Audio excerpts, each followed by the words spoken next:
বিএনপির অনেক মানুষ আছে, তাদের কাছে তাদের আচরণ কার্যক্রমে এটাই স্পষ্ট হচ্ছে তারা আওয়ামী লীগ ব্যতীত, তারা হাসিনা ব্যতীত, হাসিনার যা কিছু আছে সব কিছুই অপরিবর্তিত রাখতে চায়। তারা আসলে হাসিনার সিস্টেমের পরিবর্তন চায় নাই, তারা শুধুমাত্র হাসিনার পরিবর্তন চাইছে। তারা চাঁদাবাজির পরিবর্তন চায় নাই, তারা চাঁদাবাজের পরিবর্তন চাইছে। তারা টেন্ডার বাজির পরিবর্তন চায় নাই, তারা টেন্ডার বাজের পরিবর্তন চাইছে। তাদের এইটা কষ্ট ছিল না যে আমি স্বৈরতন্ত্রের পরিবর্তন চাবো, এটা না, বরং স্বৈর শাসকটার পরিবর্তন চাবো, বাকি সব ঠিক থাকুক। সুতরাং এটা কিন্তু আমাদের আরেকটা লড়াইয়ের প্রস্তুতি। আপনি যদি মনে করে থাকেন জাতীয়ভাবে এই নির্বাচন সকল সমস্যার সমাধান, এটা আপনারা ভুল ভাবছেন। বরং আমাদের লুকিয়ে রাখা অনেক সমস্যাগুলো এই নির্বাচনের পরে প্রকাশিত হবে এবং তখন এই লড়াইটা আরও বেশি দীর্ঘমেয়াদী হতে পারে, এই লড়াইটা আরও বেশি অসীম এবং অনন্তর দিকে হবে এবং সেটার জন্য আমাদের প্রস্তুত থাকতে হবে। অন্যায়কারীদের সাথে আমার ব্যক্তিগতভাবে কোনো বেনিফিশিয়ারি এবং বেনিফ্যাক্টরের কোনো সম্পর্ক নাই। সুতরাং তাদের বিরুদ্ধে আমার স্ট্রিক্ট হইতে আমার দুইবার কোনো ভাবতে হবে না। সে অন্যায়কারী যদি আমার বাপও হয় সেক্ষেত্রেও তার প্রতি আমি স্ট্রিক্ট হইতে পারবো। একজন বিশ্ববরেণ্য আলেম এনায়েতুল্লাহ আব্বাসী, উনি আমাদের এলাকায় গিয়েছেন। যাওয়ার পরে উনি আর যেই দেবিদ্দাস সম্পর্কে ওনার মন্তব্য, সেটা হচ্ছে উনি একটা আফ্রিকার প্রত্যন্ত এলাকায় আসছেন, ওনার কাছে এটা মনে হয়েছে। এবং আমি একটা গ্রাম, সেটার নাম হচ্ছে, আমি 212টা গ্রামে আমি নিজে গিয়েছি। 212টা গ্রামে আমি পৌঁছানোর চেষ্টা করেছি যে আমি যেন সমস্যাগুলো আমি নিজে দেখতে পারি, তাত্ত্বিকভাবে বা আরেকজনের কাছ থেকে শোনার চেয়ে যেন আমি নিজে অনুধাবন করতে পারি। সেই জন্য আমি গত 3 মাসে বিভিন্ন প্রোগ্রামের মধ্য দিয়ে আমি 212টা গ্রামে অন্তত একবার, কোনো গ্রামে 2বার 3বারও যাওয়া হয়েছে। তার মধ্যে আমার একটা গ্রামের একটা উদাহরণ দিই যাতে বুঝতে সুবিধা হয়। সেটা হচ্ছে কাশারিখোলা একটা গ্রামের পাশে একটা গ্রাম আছে, লাইট্টা নামে একটা গ্রাম। আপনি চিনেন কিনা চিনতেও পারেন। লাইট্টা গ্রামে আমি যখন যাই, আমাকে অনেক মানুষ দেখতে আসে, রাজনৈতিক হয়তো মতপার্থক্য থাকলেও আমাকে দেখতে আসে, একটু ছুতে আসে, ছবি তুলতে আসে। এক আন্টি দূর থেকে দাঁড়িয়ে আমাকে ডাকলেন, আমি গেলাম। তো উনি আমাকে বললেন যে আমার 2টা বাচ্চা মিসক্যারেজ হয়েছে, আপনি যে রাস্তা দিয়ে হেঁটে আসছেন এই রাস্তা দিয়ে আসা যাওয়ার কারণে আমার 2টা বাচ্চা মিসক্যারেজ হয়েছে। তো আশা করি এই কথাটা বলার পরে ওই রাস্তা বা ওই এলাকার অবকাঠামোগত যেই অবনতি গত 17, 18, 20 বছর হয়েছে, সেটা আসলে উপলব্ধি করার আর কোনো বাকি থাকে না। যে একটা মা তার 2টা বাচ্চা একটা রাস্তার কারণে মিসক্যারেজ হয়েছে, এর থেকে দুঃখজনক আর কোনো ঘটনা আমি মনে করি না প্রত্যাশিত হতে পারে। দেবিদ্বারের সব পুরো চিত্রটাই এমন। খুব কম, আমার যদি গ্রাম ধরি, একটা গ্রামের একটু রাস্তা আমার কাছে মনে হয়েছে ভালো, সেটা হচ্ছে বারুর গ্রাম। আদারওয়াইজ আমার দেবিদ্বার আমি যেখানেই গিয়েছি, আমি কোনো রাস্তা, কোনো অবকাঠামোগতভাবে কোনো রাস্তা আমি ঠিক পাই নাই। এবং অবকাঠামোগত যে জায়গাগুলো, সেই জায়গাগুলোর ইতিবাচক রূপান্তর সম্ভব যদি আমরা স্বচ্ছতা এবং জবাবদিহিতা নিশ্চিত করতে পারি। এটা তখনই সম্ভব যদি আমরা স্বচ্ছতা এবং জবাবদিহিতা যদি নিশ্চিত করতে পারি, তাহলে সেটার ইতিবাচক রূপান্তর সম্ভব।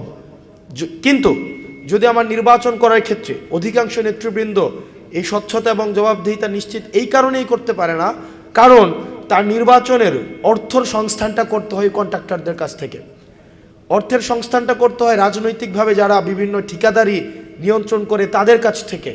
তো যে মানুষগুলোর কাছ থেকে যখন অর্থ সংস্থান করে নির্বাচনে বিজয়ী হওয়ার পরে তখন দেখা যায় ওই ঠিকাদাররা যখন কাজে অনিয়ম করে, ওই ঠিকাদাররা যখন কাজগুলো ঠিকভাবে করতে পারে না, ওই নির্বাচিত নেতৃত্ব তখন তাদের বিরুদ্ধে কোনো অ্যাকশনে যাইতে পারে না। আমি আমার জায়গা থেকে, যেহেতু জনগণ আমার প্রতি আস্থা রাখছে এবং আপনারা দেখতে পাচ্ছেন যে আমার অর্থের জন্য আমি কোনো ধরনের এই বনেদি বা কোনো বর্জ্য মানুষের কাছে যেহেতু আমি যাচ্ছি না, আমি আমার জায়গা থেকে নিশ্চিত করতে পারি অবকাঠামোগত ইতিবাচক রূপান্তরের জন্য দেবিদ্বারে আমার ক্ষেত্রে স্বচ্ছতা এবং জবাবদিহিতার কোনো ধরনের ব্যত্যয় ঘটবে না ইনশাআল্লাহ। একই সাথে আমি যেহেতু একটা টিম পেয়েছি, যেই টিমটা আমাকে তার নিজের জায়গাটা ছেড়ে দিয়ে দেবিদ্বার উপজেলা জামাত চাইলেই পারতেন যে আপনার সেন্ট্রাল নির্দেশনা না মেনে তারা সেখানে তাদের যেহেতু একটা জনভিত্তি রয়েছে সেই জনভিত্তির উপরে নির্ভর করে চাইলেই পারতেন আমাকে সমর্থন না দিয়ে তারা প্যারালালি নিজেরা কার্যক্রম চালিয়ে যেতে। কিন্তু আমরা দেখেছি সেন্ট্রাল নির্দেশনা পাওয়ার পরে তারা 1 মিনিট অপেক্ষা করে নাই, আমাকে সাথে নিয়ে গিয়ে ওনারা ফর্মটা জমা দিয়েছে। এবং যিনি প্রার্থী ছিলেন জামাতের, উনি এমনভাবে নির্বাচনটা উনি করছেন যাতে মনে হয়, বোঝার উপায় নাই যে নির্বাচনটা উনি হাসনাত আবদুল্লাহর জন্য করছেন, মনে হয় নির্বাচনটা উনি ওনার জন্যই করছেন। এবং যেহেতু আমরা এই টিমটা পেয়েছি, আমরা এরকম একটা টিম পেয়েছি, আমরা পরবর্তীতে আমরা নির্বাচনে বিজয়ী হব না, আমরা নির্বাচনে যদি মানুষ আমাদেরকে আস্থা দেয় তাহলে আমরা দায়িত্ব পাবো, এটা আমাদের জন্য দায়িত্ব। আশা করি আমরা সমন্বিতভাবে এই দায়িত্বটা স্বচ্ছতা জবাবদিহিতার মাধ্যমে আমরা যথাযথভাবে সম্পন্ন করতে পারবো ইনশাআল্লাহ। দ্বিতীয়ত, দেবিদ্বারের যদি মোটা দাগে ভিজিবল সমস্যা হচ্ছে এটা সমাধান করার ক্ষেত্রে আমরা সচেষ্ট থাকবো, আমাদের প্রচেষ্টা সবসময় অব্যাহত থাকবে। আর আমাদের যে মোটা দাগে যে সমস্যাগুলো আছে, এই সমস্যাগুলো গত 17 বছরে আমরা যারা 2005-6 সালে দেবিদ্বারকে দেখেছি এবং বর্তমানে যখন আমরা দেবিদ্বারকে দেখি, আমরা একটা দৃশ্যমান একটা পার্থক্য দেখি। বা দেবিদ্বার সরকারি কলেজে যারা আপনারা পড়াশোনা করেছেন আর দেবিদ্বার বর্তমান সরকারি কলেজের যে অবস্থান আপনারা দেখতে পান, এই দুইটাকে যদি আপনারা অ্যাসেস করেন তাহলে এই দেবিদ্বারের মূল চিত্রটা আপনাদের সামনে উপস্থাপিত হবে। দেবিদ্বার একটা সময় ছিল, আমার বাসাটা সরকারি কলেজ ঘেঁষে ছিল। সরকারি কলেজের যে বাউন্ডারিটা, যেখানে সরকারি কলেজের প্রিন্সিপাল থাকতেন, ওই প্রিন্সিপালের বাউন্ডারি ঘেঁষেই আমার বাসাটা ছিল। আমরা মাঝে মাঝে ক্রিকেট খেললে আমাদের বল প্রিন্সিপালের বাসায় চলে যেত, মাঝে মাঝে বল ফেরত দিত, মাঝে মাঝে দিত না। অর্থাৎ আমাদের এই ধরনের, আমরা তখন দেখতাম দেবিদ্বার কলেজে যারা পড়াশোনা করে মুরাদনগর থেকে, ব্রাহ্মণপাড়া থেকে, নবীনগর থেকে, কসবা থেকে, ওদিক থেকে বিভিন্ন জায়গা থেকে, দাউদকান্দি থেকে দেবিদ্বার লজিং সিস্টেম ছিল। তখনকার সময় 2টা ছাত্রাবাস ছিল, কামাল ছাত্রাবাস, তারপর হচ্ছে রফি ছাত্রাবাস, এবং বিভিন্ন লজিং সিস্টেম ছিল। এবং দেবিদ্বার কেন্দ্রিক কিন্তু একটা শিক্ষানগরী হয়ে উঠেছিল, যার কারণে আমার মায়ের মতো অনেক হাজার হাজার মায়েরা পরিবার নিয়ে নবীনগর, চান্দিনা, তারপরে হচ্ছে আশেপাশের যে মুরাদনগর উপজেলা, ওই লল্যান্ডের যে এরিয়াগুলো আছে, সবাই কিন্তু এখন আগে একটা সময় দেবিদ্বারমুখী হতো। কিন্তু একটা নির্মম পরিহাস, রাজনৈতিক বাস্তবতার অবনতির কারণে এখন দেবিদ্বারের মানুষই দেবিদ্বারে থাকে না, হয় কুমিল্লা চলে যায়, না হয় ঢাকায় চলে আসে। এখন আমরা যদি লোকেশনের জায়গা থেকে দেখি, দেবিদ্বারের যে লোকেশনটা আছে জিওগ্রাফিক জায়গা থেকে, এটা হচ্ছে ফিডিং একটা ল্যান্ড। অর্থাৎ এই এলাকাতে আপনার লল্যান্ডের যতগুলা এলাকা আছে, আপনার নবীনগর থেকে মুরাদনগর, কসবা, ব্রাহ্মণবাড়িয়া, ব্রাহ্মণপাড়া, এই পুরাটার হচ্ছে কিন্তু আমাদের উপজেলাটা তাদের জন্য হচ্ছে একটা আপার ল্যান্ড, আর ওই এলাকাগুলো হচ্ছে লোয়ার ল্যান্ড। তারা কিন্তু আমাদের মুখী। তো আমরা যদি এটা শিক্ষানগরী আগের মতো আবার রূপান্তর করতে পারি, আবার যদি আমাদের শিক্ষা প্রতিষ্ঠানগুলোকে আমরা আবার আগের জায়গায় নিতে পারি, তাদেরকে জবাবদিহিতার মধ্যে আনতে পারি, রাজনৈতিক স্বেচ্ছাচারিতা যদি আমরা নিয়ন্ত্রণ করতে পারি, আমরা যদি যারা এখানে শিক্ষিত মানুষ রয়েছে, ঢাকা ইউনিভার্সিটি থেকে শুরু করে পাবলিক বিশ্ববিদ্যালয়ের যেই সম্পদগুলো আমরা প্রত্যেক বছর দেবিদ্বার বাংলাদেশকে উপহার দেয়, তাদেরকে যদি আমরা দেবিদ্বারমুখী করতে পারি, আমাদের যে একটা সমৃদ্ধ ডায়াসপোরা কমিউনিটি রয়েছে যারা বিদেশে রয়েছে, তাদের অ্যাপিয়ারেন্স যদি আমরা দেবিদ্বারে নিশ্চিত করতে পারি, তাহলে কিন্তু দেবিদ্বারের শিক্ষাক্ষেত্রের একটা যুগোপযোগী একটা রূপান্তর ঘটানো সম্ভব। এবং আমরা বিশ্বাস করি আপনাদের সহায়তা নিয়ে সেটা আমরা 2 বছরের মধ্যে এটাকে আমরা কমপ্লিট করতে পারবো ইনশাল্লাহ। তো এই ড্রাগসটা আসলে এটাও যদি রাজনৈতিকভাবে আমরা এটাকে একটা ইতিবাচক রূপান্তর করতে পারি, তাহলে সেটা নিয়ন্ত্রণ সম্ভব। কারণ আমরা দেখেছি ড্রাগসের সাথে পলিটিক্যাল যে পার্টিগুলো থাকে, পলিটিক্যাল পার্টিগুলোর লিডারদের একটা সরাসরি এনগেজমেন্ট থাকে। তাদের ইচ্ছাকৃত প্রশ্রয় ছাড়া ড্রাগসের ডিলিং কখনোই সম্ভব নয়। আমরা দেখেছি কিছুদিন আগে এক রাজনৈতিক নেতার বক্তব্য হচ্ছে আমাদের সামনে এসেছে, আমরা সেখানে দেখেছি উনি তার কর্মীকে বলছেন, যদি তুমি এই নির্দিষ্ট পরিমাণ টাকা আমাকে না দিতে পারো, তাহলে যে তোমার ব্যবসাটা আছে সেটা আমি বন্ধ করে দেব। অর্থাৎ ড্রাগসের যে ব্যবসাটা আছে সেটা বন্ধ করে দেব। এখন আমাদের যেহেতু আমরা নিজেরা ড্রাগসের সেবক না, আমরা নিজেরা ড্রাগসের সেলার না, আমরা নিজেরা ড্রাগসের বায়ার না, ড্রাগস আমাদের জীবনে কোনো উপযোগিতা তৈরি করে না, এবং আমরা বিশ্বাস করি আমরা যদি সমন্বিত একটা উদ্যোগ নেই, এবং আমাদের রাজনীতি যেহেতু ড্রাগসের টাকায় নির্ভর করে না, এই ড্রাগসের দেবিদ্বার থেকে মূলোৎপাটন আমাদের দ্বারা ইনশাল্লাহ সম্ভব, যদি সবাই আমাকে সহায়তা করে। এরপরে দেবিদ্বারে যেটা হয়, আমাদের এখন যে কথাগুলো বলবো এগুলো একটু তিক্ত এবং এগুলো হয়তো অনেকের মন খারাপ হইতে পারে। আমি লাস্ট 6 মাসে এবং এখানে যারা রাজনীতি করেন তাদেরও একই অভিজ্ঞতা, আমি তাদের সাথে যখন কথা বলেছি তাদেরও সেম অভিজ্ঞতা। আমাদের সমাজে যারা ক্রাইমের সাথে রিলেটেড তারা কিন্তু কোনো না কোনোভাবে আমাদের আত্মীয় স্বজন, তারা আমাদের বাড়িরই, তারা আমাদের এলাকার, তারা আমার চাচাতো ভাই, খালাতো ভাই, বা আমার খালাতো ভাই না হলে কারো না কারো খালাতো ভাই। তারা তো মঙ্গল গ্রহের কেউ না কেউ, তারা তো আমাদের সোসাইটির নাকি। তো যখন দেখা যায় একটা স্ট্রিক্ট অ্যাকশন নিতে যায় তখনই দেখা যায় আমাদের নিজেদেরই মানুষ এটা তদবির নিয়ে আসে যে আমি যেহেতু আপনার পার্টিটা করি, ওই লোকটা তো আমার খালাতো ভাই, চাচাতো ভাই, এটাকে একটু স্যাক্রিফাইস করা যায় কিনা। এটা কিন্তু হয়। এবং আমি যদি দেখি আমাদের দেবিদ্বারে একটা মানে দুষ্ট মানুষগুলা তাদের ব্যবসা বা তাদের এই খারাপ কার্যক্রমগুলোকে তারা খুব প্ল্যানভাবে এটাকে পরিচালনা করে। তাদের 3-4 জন ভাই থাকে, তারা একটাকে দিয়ে রাখে এনসিপিতে, একটা ভাইকে দিয়ে রাখে জামাতে, একটাকে দিয়ে রাখে বিএনপিতে। যার যে সময় আসে তখন যার যেটা সময় আসে তখন তাকে সামনে নিয়ে আসে। বিএনপির সময় বিএনপির ভাইটা সামনে আসবে, বাকিগুলো আবার একটু ব্যাকে চলে যাবে, কিন্তু ব্যবসাটা সে টিকায় রাখবে। যেমন এক্সাম্পল মাটি কাটা, দেবিদ্বারে এটা বড় সমস্যা। কারণ মাটি কাটার এটার কিন্তু হাত বদল হয়। ধরেন যদি আমরা 11 দলের নেতৃত্বে আমরা যদি দেবিদ্বারে আমরা যাই, দেখা যাবে যেই ভাইটা আমাদের রাজনীতিটা করছে হাত বদল হয়ে বড় ভাই থেকে সে হচ্ছে এটা ঠিকাদারিটা নিবে।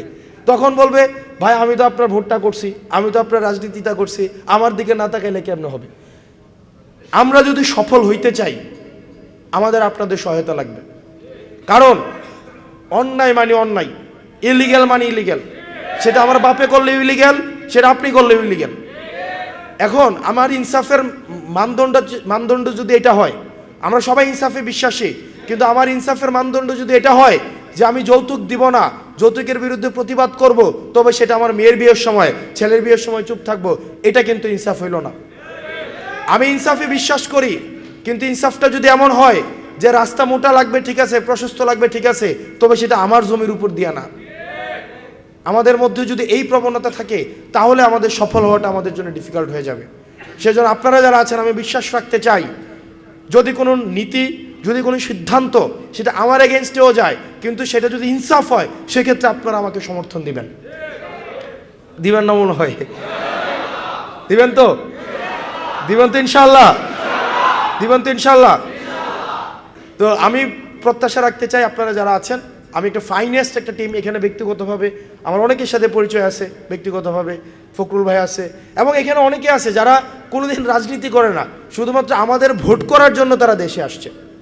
অনেকে আছে যে চাকরি বাকরি করে শুধুমাত্র ভোট করার জন্য হচ্ছে তারা ছুটি নিয়ে আসছে। আমেরিকা থেকে একজন আসছে, সৌদি আরব থেকে আসছে, দুবাই থেকে আসছে। আমাদের কিন্তু তাদের উপরে তাদের যে আস্থা এবং বিশ্বাসের মর্যাদা কিন্তু আমাদের রাখতে হবে। আমার একটা বিশেষ পরিকল্পনা আছে আমাদের, সেটা হচ্ছে দেবিদ্বারের 2টা কমিউনিটিকে, আমাদের দেবিদ্বারে একটু খাবারটা যদি আমরা একটু পরে দেই ভালো হইতো মনে হয়। দেবিদ্বারের 2টা কমিউনিটিকে আমি যদি দেবিদ্বারে এনগেজ করাইতে পারি, দেবিদ্বারের অনেকগুলো প্রবলেম সলভ হয়ে যাবে।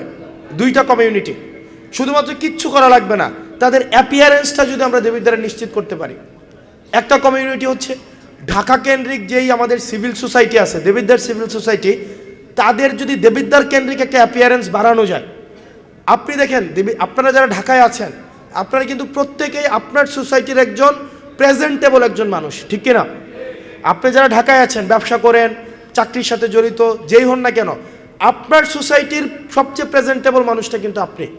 অথচ দেখা যায় আপনার মসজিদ কমিটির সভাপতি হচ্ছে এক চাঁদাবাজ, ধান্দাবাজ। আপনার মসজিদ কমিটি, স্কুল কমিটি, আপনার কাছে একটা সময় মনে হয় না এই ঝামেলায় যাওয়ার দরকার কি, পরিবার নিয়ে আসি, ভালো আছে, এত দরকার কি, না ঈদে যাব, নামাজটা পড়ে সুন্দর পাঞ্জাবি পরে হ্যান্ডশেক করে চলে আসবো। এই যে আপনি আগ্রহী না, এনগেজ হচ্ছেন না, এইটার সুযোগটাই হচ্ছে চাঁদাবাজ এবং ধান্দাবাজরা নিচ্ছে। আপনাদের কাছে প্রত্যাশা থাকবে আপনারা শুধুমাত্র আপনার অ্যাপিয়ারেন্স, আপনার উপস্থিতি, এইটার সমাজে আপনার একটা রিয়েল একটা চেঞ্জ নিয়ে আসতে পারবে ইনশাআল্লাহ। শুধুমাত্র কিচ্ছু না, আপনি রেগুলার শুধুমাত্র আপনার সোসাইটিতে রেগুলার যাতায়াতটা করেন, আপনি রেগুলার আপনাদের বাড়িতে যাতায়াত করেন, দেবিদ্বারে যাতায়াত করবেন। আপনার যখন রেগুলার ফ্রিকোয়েন্ট হচ্ছে মুভমেন্ট দেবিদ্বারে হবে, দেবিদ্বারে ইতিবাচক অবশ্যই একটা পরিবর্তন ঘটবে। আরেকটা হচ্ছে ডায়াসপোরা কমিউনিটি, আমাদের বিদেশে যেই পরিমাণ রিসোর্স আমাদের আছে, রিসোর্স পার্সোনালিটি আমাদের আছে, আমি লাস্ট 1 বছর আমি অনেককেই দেখেছি বিভিন্ন বিশ্ববিদ্যালয়, বিদেশের বিশ্ববিদ্যালয়ে পড়ায়, বিভিন্ন বিজনেস করে, এন্টারপ্রেনার, বিদেশে অনেক প্রেজেন্টেবল মানুষ আছে। ওই মানুষগুলোকে যদি আমরা দেবিদ্বার কেন্দ্রিক তাদের একটা ফ্রিকোয়েন্ট একটা অ্যাপিয়ারেন্সের আমরা ব্যবস্থা করতে পারি, দেবিদ্বার একটা ইতিবাচক পরিবর্তন ঘটবে। অতীতের রাজনৈতিক ব্যবস্থায় যেটা হয়েছে, আমরা এই ধরনের মানুষগুলোর দেবিদ্বার উপস্থিতিকে আমরা সন্দেহজনকভাবে দেখতাম। আমরা মনে করতাম পরবর্তীতে হয়তো আমার নেতৃত্বের জন্য হুমকি স্বরূপ। দেবিদ্বারের 25 জন সচিব আছে। আপনি বিশ্বাস করেন? 25 জন না, এটা বেশি মনে হয়। আরও ডেপুটি সেক্রেটারি অ্যাভভ 25 জন প্লাস। আমাকে একটা লিস্ট দেওয়া হয়েছিল 25 জন plus deputy secretary above, deputy secretary, joint secretary, additional secretary, full secretary, 25 জন একটা উপজেলাতে সার্ভিং আছে। সার্ভিং, আমি রিটায়ার্ডের কথা বলতেছি না, কিন্তু আপনি দেখবেন তাদেরকে কখনোই দেবিদ্বার দেখবেন না। এখন একই সাথে সাথে তারাও উৎসাহিত বোধ করে না, কারণ তাদেরকে আনওয়ান্টেড ফিল করা হয়। তারাও যখন এলাকায় যায় এমন একটা কৃত্রিম একটা পরিবেশ তৈরি করা হয় যাতে তাদের উপস্থিতিটাকে আনওয়েলকাম করা হয়। আমরা আমাদের জায়গা থেকে নিশ্চিত করতে চাই, যেহেতু ভাই আমরা আমাদের এক্সিস্টেন্স নিয়ে আমরা ক্রাইসিসে ভুগছি না, আমাদেরকে যতদিন পর্যন্ত আপনারা চাইবেন, আপনারাই যেহেতু আমাদের ভিত্তি, সুতরাং আমাদের এই ক্রাইসিস নাই যে আমাদের নেতৃত্ব হয়তো চুরি হয়ে যেতে পারে। আজকে আপনারা দেবিদ্বারে রেগুলার গেলে হয়তো কয়দিন পরে আমি দেবিদ্বার থেকে আউট হয়ে যেতে পারি। এই ভয় যেহেতু আমাদের নাই, আমরা যেহেতু দেবিদ্বারের জন্য সবাই মিলে কাজ করব, সুতরাং আমরা আপনাদেরকে সবসময় ওয়েলকাম করবো ইনশাআল্লাহ। আমরা আপনাদেরকে ওয়েলকাম করব, তবে আপনারা সবাই যাইতে হবে, ঢাকায় বসে থাকলে হবে না। দেবিদ্বারের প্রতি আপনাদের দায় রয়েছে, দেবিদ্বারের প্রতি আপনাদের দায়িত্ব রয়েছে। এখানে আপনার আব্বা আম্মার কবরস্থান আছে, দেবিদ্বারের মানুষের প্রতি কিন্তু আপনার ঋণ আছে। এই ঋণ পরিশোধ করার জন্য অন্তত দেবিদ্বার আপনাদের রেগুলার যাওয়া উচিত। এবার আসেন, আমরা যেহেতু 11 দলের পক্ষ থেকে আমার উপর আস্থা রেখেছে এবং আমি আমার জায়গা থেকে আমার সর্বোচ্চটা হয়তো আমি দিতে পারি না, আমার সীমাবদ্ধতা রয়েছে ব্যক্তিগত জায়গা থেকে, আমিও হয়তো পরিপূর্ণভাবে আমার সক্ষমতার সর্বোচ্চ দেওয়া হয়ে ওঠে না, কিন্তু আপনারা যারা আছেন আপনারা আপনাদের সক্ষমতার সর্বোচ্চটা দিচ্ছেন এবং আমাকে যারা সমর্থন দিয়েছে দেবিদ্বার জামাত ইসলামী আমাকে তাদের সক্ষমতার শুধু শতভাগ না, শতভাগের থেকে বেশি তারা আমার জন্য করছেন। এবং আপনারা দেখেছেন হয়তো দেবিদ্বারের মানুষের মধ্যে একটা উচ্ছ্বাস তৈরি হয়েছে, তারাও আমাদের শাপলা গলিতে ভোট দেবে ইনশাল্লাহ। অনেক মানুষ আছে আমাদের রাজনীতি পছন্দ করে না, কিন্তু সে ভোটটা শাপলা গলিতে দিবে।